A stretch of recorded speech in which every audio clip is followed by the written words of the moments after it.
Pues lamentablemente toca concluir estas magníficas jornadas. Para aquellos que no hayáis podido estar antes y no me conozcáis, soy Jorge Bondía, catedrático de la Universidad Politécnica de Valencia. Está claro y ha quedado muy patente en las jornadas que los sistemas de asa cerrada o paneles artificial son hoy en día una realidad. Se habló de ellos en la jornada inaugural, ha habido un magnífico taller sobre su sintonización hace un ratito. Y es que en los últimos años han llegado al mercado 5 sistemas y hay más en camino con el anuncio de la aprobación de la FDA del sistema de Insulet, el Omnipod 5. Está claro que esta nueva tecnología, que a mi parecer es disruptiva respecto a la tecnología anterior, pues aporta claros beneficios en control glucémico, pero de forma sistemática se ha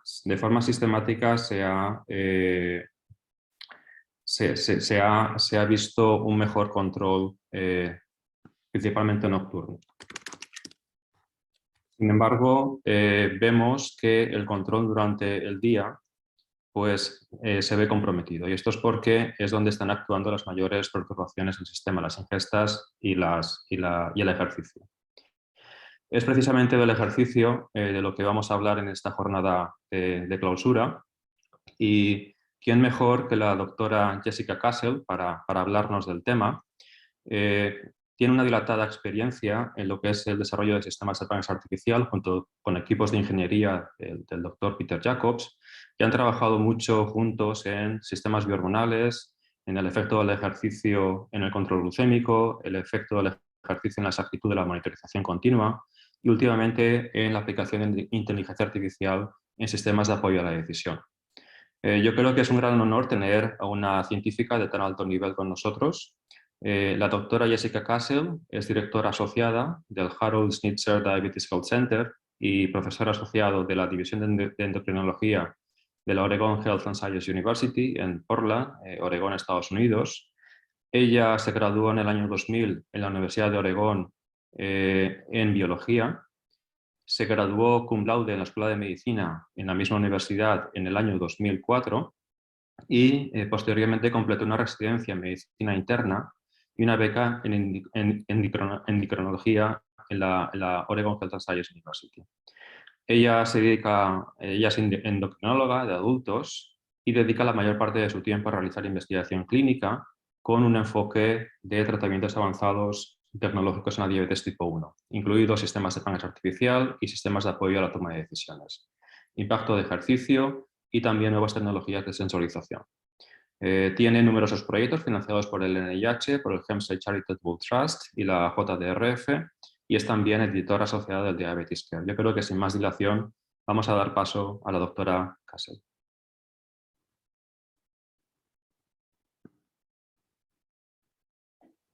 Hi, my name is Jessica Castle. I'm from Oregon Health and Science University, and today I'll be talking about hybrid closed-loop systems and exercise.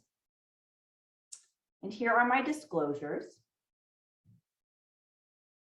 And first, I wanted to start off with a message that was sent to me by one of my patients, just to highlight our need for better treatments for people living with type 1 diabetes. Here's the message he wrote to me. This morning, October 3rd, around 3 a.m., I had a blood sugar below 20, and my wife woke up to me convulsing and had to call 911. I was woken up sometime later by 5 paramedics standing over me with an IV. I believe it's due to exercise and then taking insulin afterwards, whereas I should have let the food account for the exercise. I won't let this happen again. Usually, I feel myself going low at night, and I didn't notice anything was wrong until I came to. Clearly, this was a very scary event for this patient and his wife, and really highlights the need to better control glucose around times of exercise to help prevent severe hypoglycemia.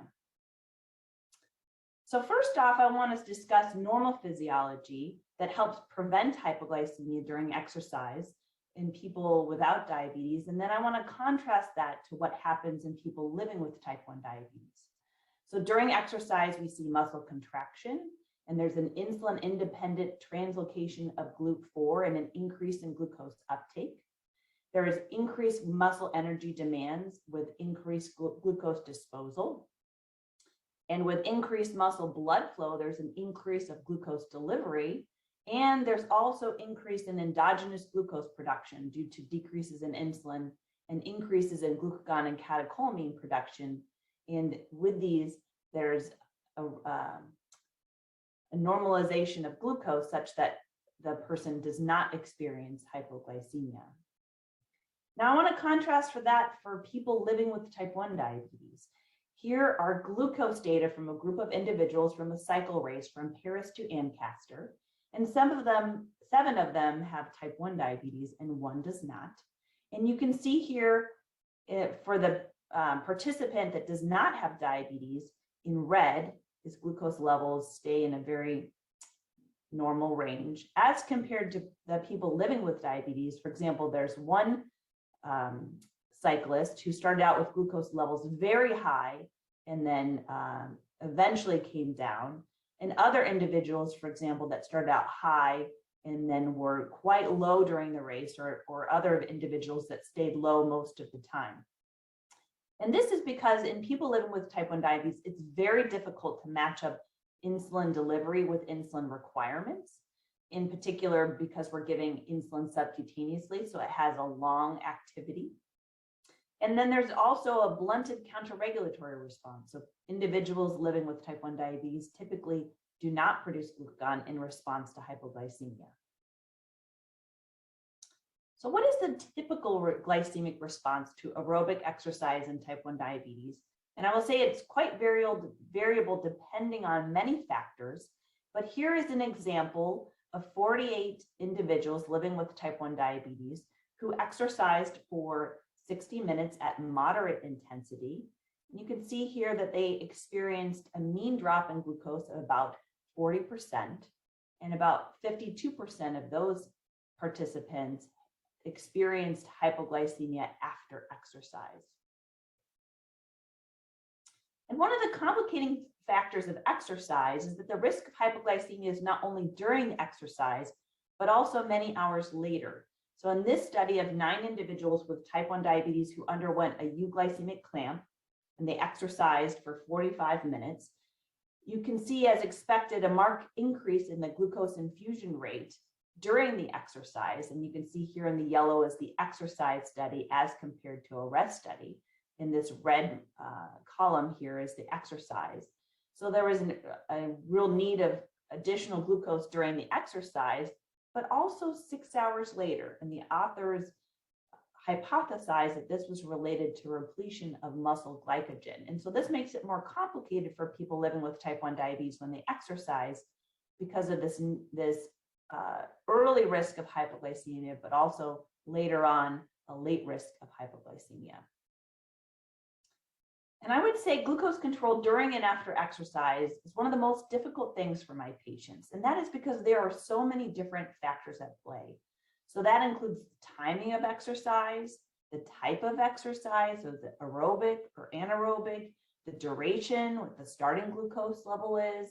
A big impact is the circulating insulin level. So if a participant has high insulin on board, that puts them at much higher risk of hypoglycemia as compared to if they have low insulin on board, and on the list goes.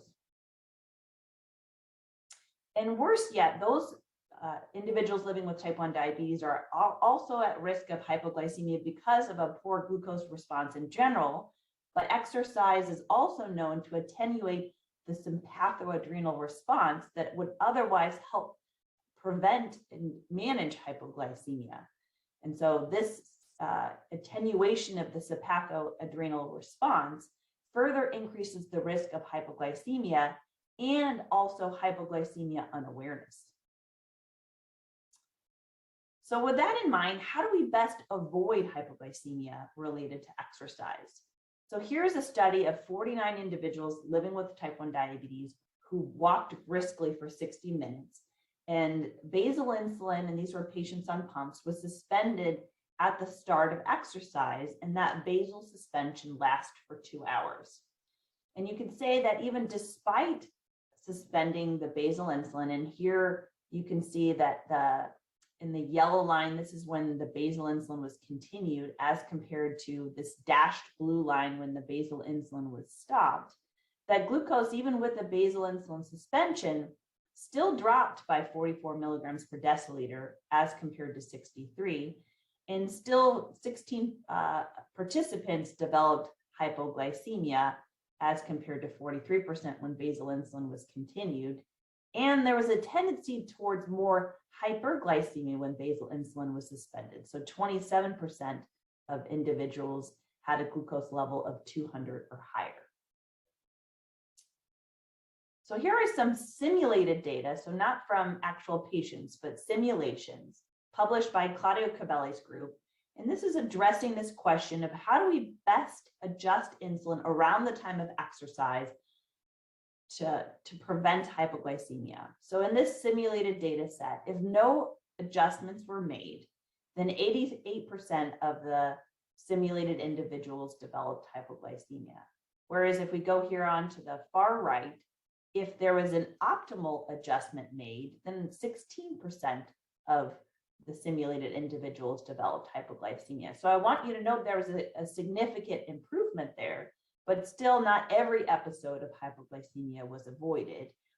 And this optimal adjustment meant reducing the basal by 50% 90 minutes prior to exercise, and then adjusting it down by 30% during the exercise. And so one of the difficult things for my patients is being able to plan 90 minutes in advance of exercise to make these types of adjustment. So now let's move on and talk about exercise and closed loop systems and how these systems can help reduce and prevent hypoglycemia. So as you guys have discussed in other sessions, automated insulin delivery, but just as a quick reminder, so automated insulin delivery is when you wear a continuous glucose monitor, and that glucose level is fed into an algorithm, which is a mathematical set of instructions. And that mathematical algorithm then drives insulin delivery via an insulin pump. And we typically talk about hybrid closed loop systems, which just means that patients are taking boluses prior to eating. Here is a publication that outlines the evolution of closed loop systems or artificial pancreas systems over time. And it started off with having low glucose suspend. So the pump shuts off when the user is not responding to a low glucose alarm. And then following on, I'm going to switch here down here to the hybrid closed loop system, which we just discussed, where patients are taking boluses prior to meals. But in the future, there might be additional systems that have fully automated closed loop systems where mealtime boluses are not required. And then eventually, potentially, multi-hormone closed loop systems. So that could be the additional pramlintide in order to help reduce after meal hyperglycemia, but also the option of glucagon. And glucagon raises circulating glucose by breaking down the glycogen in the liver. And this might help reduce exercise-related hypoglycemia. And we're going to come back to that here in a few slides. So now I'm going to talk about closed loop systems that are commercially available and those that are also still under study. So first, let's talk about the 670G. This was the first commercial closed loop system and requires mealtime boluses based on carb entry, correction boluses that are based off of an automated ratio. And then otherwise, the insulin delivery is based on a PID, which stands for proportional interval derivative algorithm with a settable active insulin time. But for this discussion today about exercise and closed loop systems, I wanted to highlight that this system includes a temporary target of 150. So this is something that the user needs to set. And as what I talked earlier, best to set this well in advance of exercise based on the data that Claudio Cabelli published. So typically I recommend to patients setting that temporary target about 1 to 2 hours before exercise, and that allows the circulating insulin level to drop and allows the glucose levels to rise so to help reduce the risk of hypoglycemia during exercise. The MiniMed 780G now has CE mark approval as of June of 2020 and is under the review at FDA, and is similar to the 670G in that it has that proprietary PID algorithm, but now also has an MD logic algorithm which automates correction boluses. And these correction boluses can be given up to every 5 minutes and target a glucose of 120 milligrams per deciliter. And unlike the 670G, the 780G has the ability to set different set points. So 100, 110, or 120 milligrams per deciliter. But similar to the 670G allows for a temporary target of 150. So again, would be advisable to tell users to turn that temporary target on 1 to 2 hours before exercise and continue that during exercise. Now I want to talk a little bit about the t:slim X2 with Control-IQ.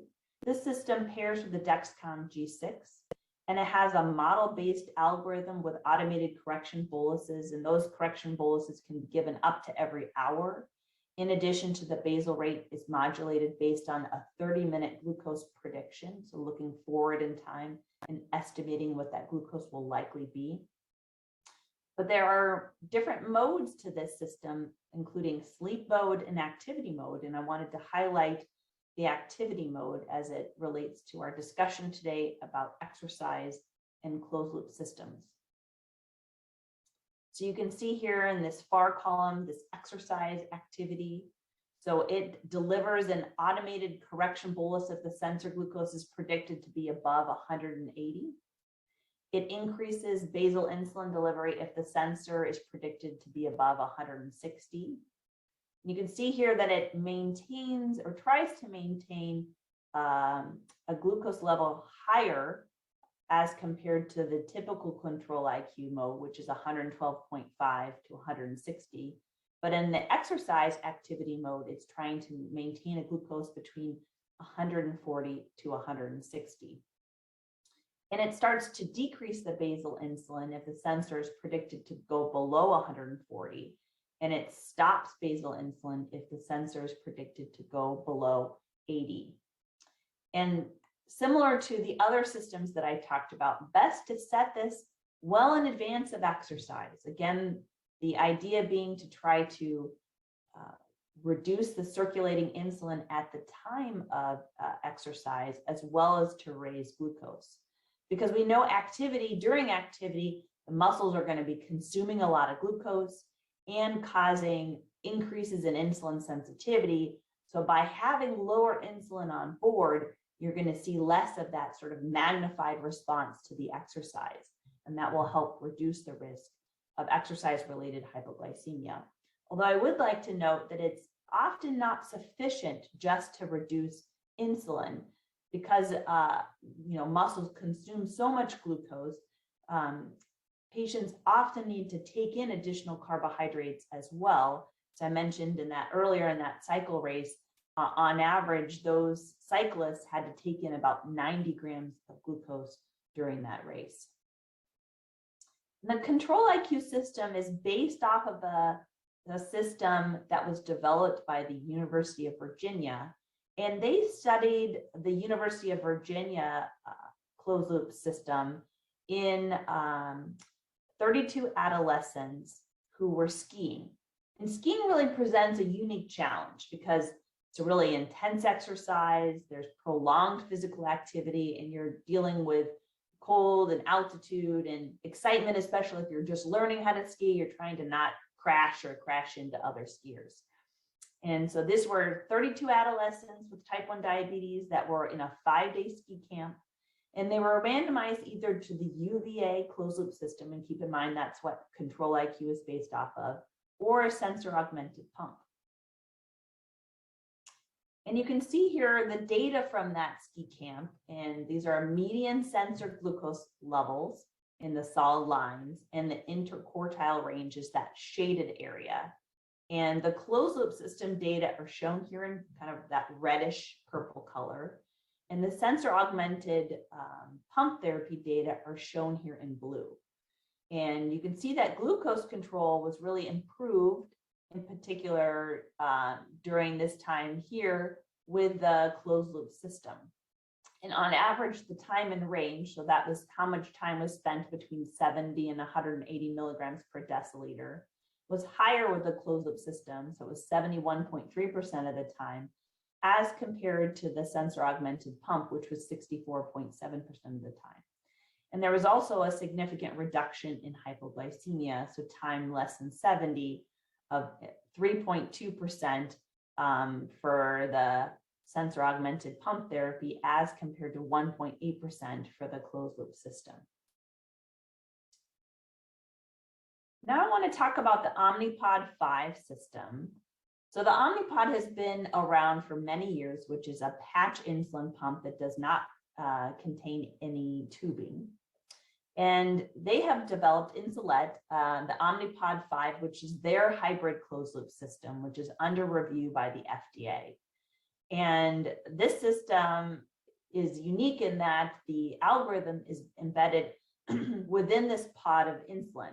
So if there, for example, if the smartphone, which runs the algorithm, if that loses connection with the pod, because the algorithm is also embedded into the pod itself, that algorithm continues to automate insulin delivery.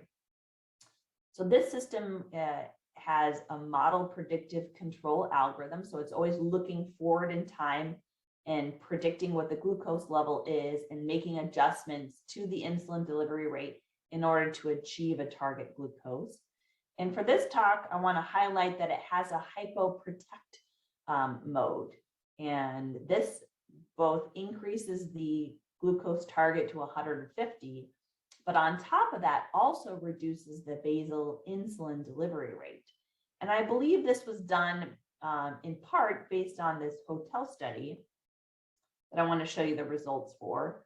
So this was an earlier version of the Omnipod 5 system and was tested out in 12 participants in a 54-hour hotel study and was compared to a 7-day outpatient, just sort of standard of care treatment phase. And participants completed 2 moderate intensity exercise sessions of their choice, and each of these were at least 30 minutes in duration.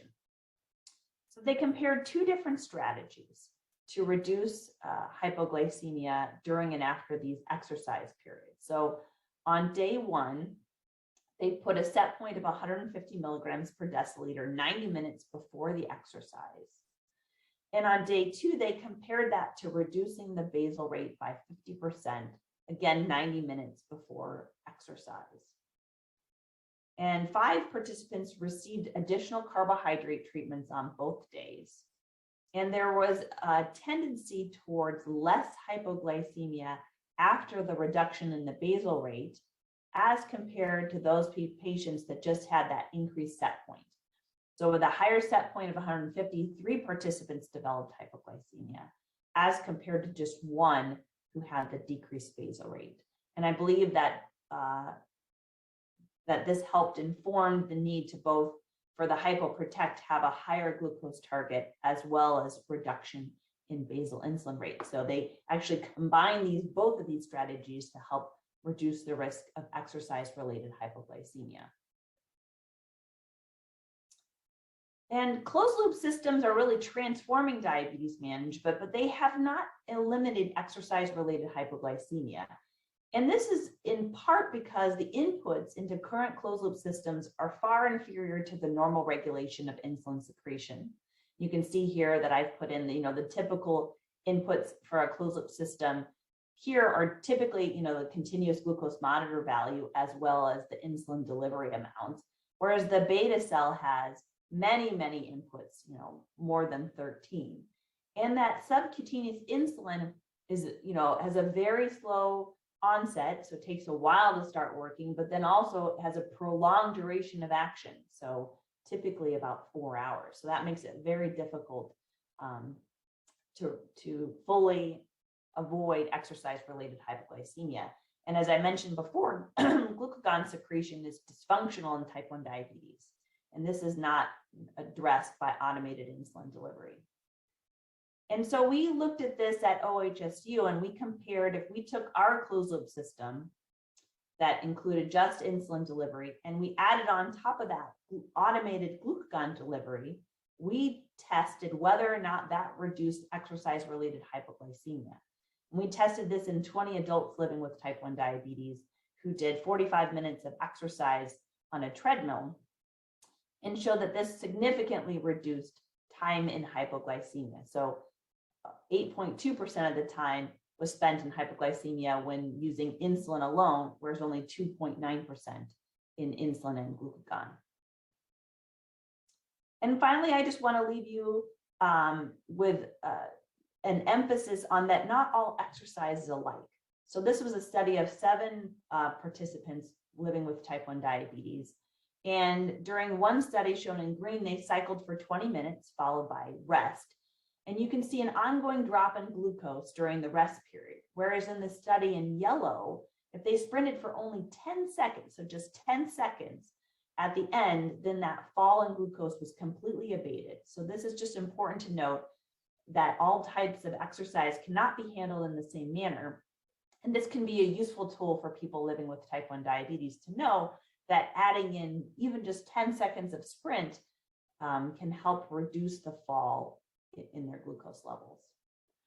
So in summary, insulin-only closed-loop systems reduce but do not eliminate exercise-related hypoglycemia. You can use a temporary target starting 1 to 2 hours prior to the activity and add an additional carbohydrate as needed. That in the future, there may be the option of adding in glucagon to further reduce hypoglycemia, but this adds complexity and cost and potential side effects like nausea. And better exercise models are needed to inform closed-loop systems to further reduce exercise-related hypoglycemia. Thank you so much for your time.